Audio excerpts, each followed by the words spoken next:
each person's problem. It's a Canadian problem, it's a provincial problem, it's a federal problem, it's a community problem. We're all to blame.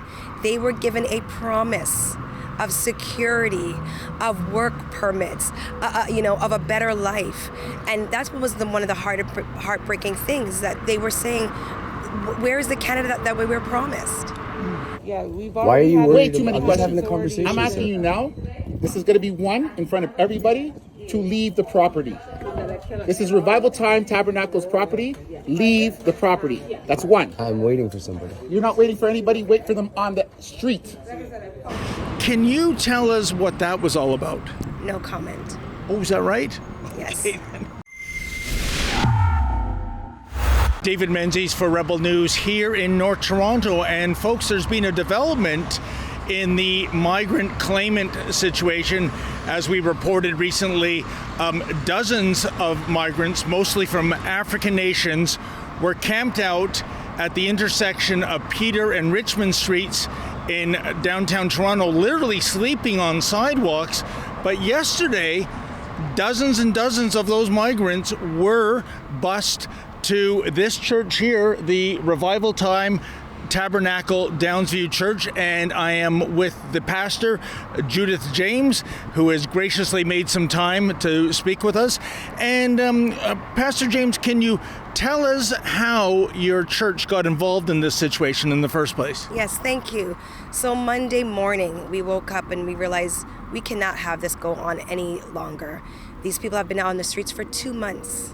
It wasn't just a few weeks, it's been 2 months that they've been on the street. And so we decided, a few organizations, along with Revival Time Tabernacle, 100 Strong, Stand United Canada, and the Beautiful Foundation, mobilized ourselves to provide busing to bring them here. We had to do 7 trips, literally, because there was only one bus that donated their time, the Congolese gentleman who was able to bring them back and forth throughout the night from like about 7 p.m. to 1 a.m. in the morning. So we're glad that they're here, but that's how we mobilized when we heard it first. And tell me, how many migrants are indeed staying at this church right now?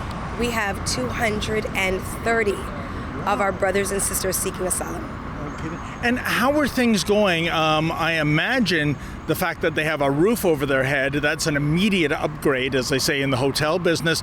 How are they acclimatizing to life here at your church? You know what? It's been wonderful. We're grateful that we were able to take them out from the elements, but again, it's still a crisis situation. But I'll tell you, one of the gentlemen came up to us today and he said he's never experienced this level of peace in his entire life.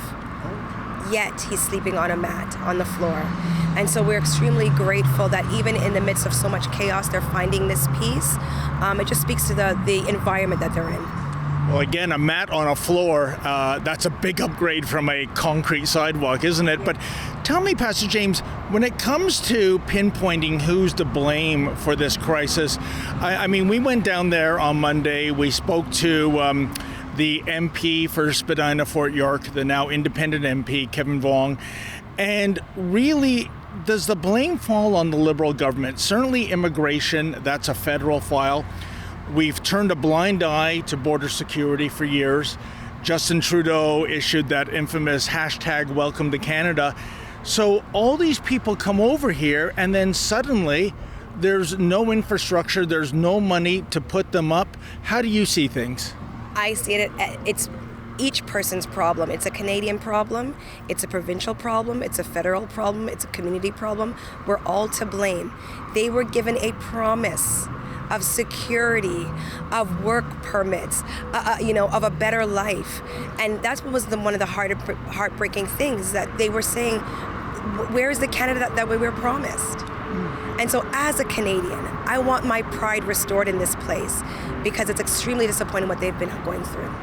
And certainly, I think the publicity gave the federal government a PR black eye, if you will, because Immigration Minister Sean Fraser, he announced $212 million to help refugee claimants. Almost half of that amount, $97 million, being sequestered for the Greater Toronto area.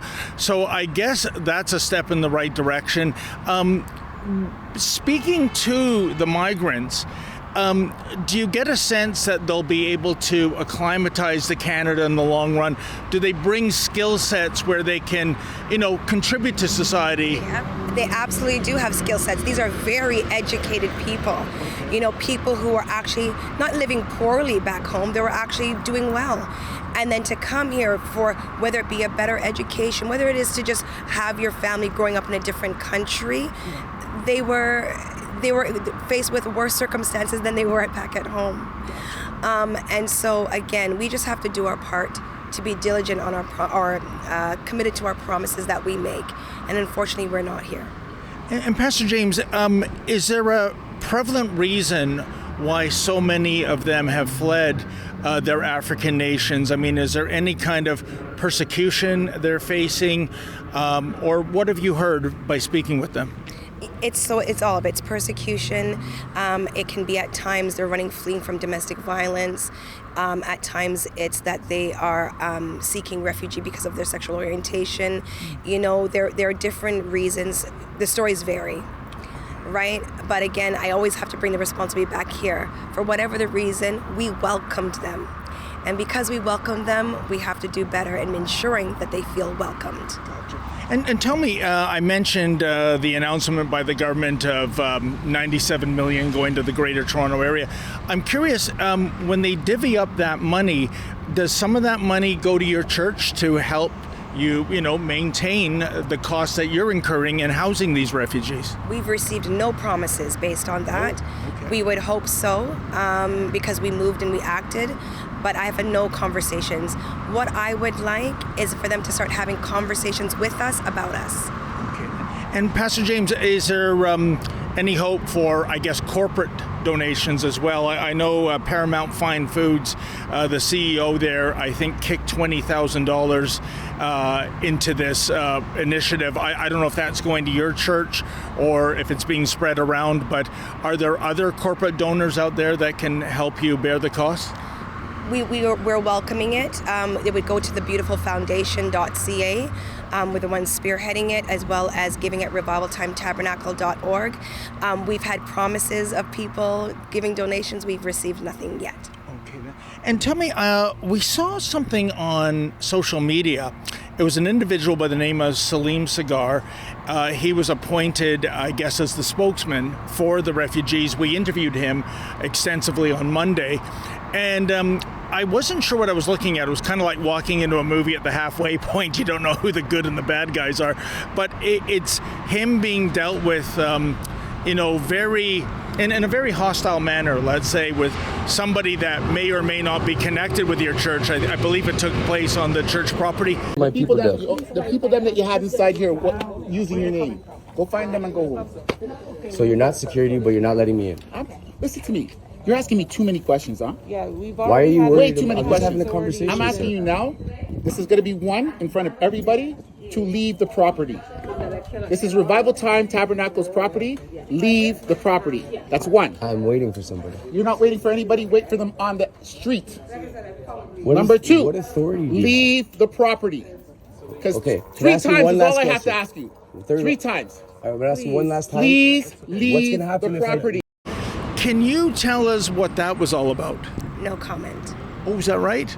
Yes. Okay, well, all right. It just seems odd to me that someone who was the appointed spokesman for the refugees is now silenced. But He wasn't appointed by whom? he claims the refugees. There might be more to this story. Is that what you're? Definitely more to the story. Okay then. Well, I'll tell you, those are my questions, Pastor James. Is there anything I might have missed that you feel might be relevant to this story? I just want everyone to know that they are our brothers and sisters. These are humans. They are welcomed into our country and deserve to be treated not in an inhumane way, but like citizens. And so until that is done, we will not be satisfied. And Pastor James, one last thing. I mean, I think if you're a reasonable person, you can't really be against immigration, especially with Canada's low birth rate. You need to replenish the population.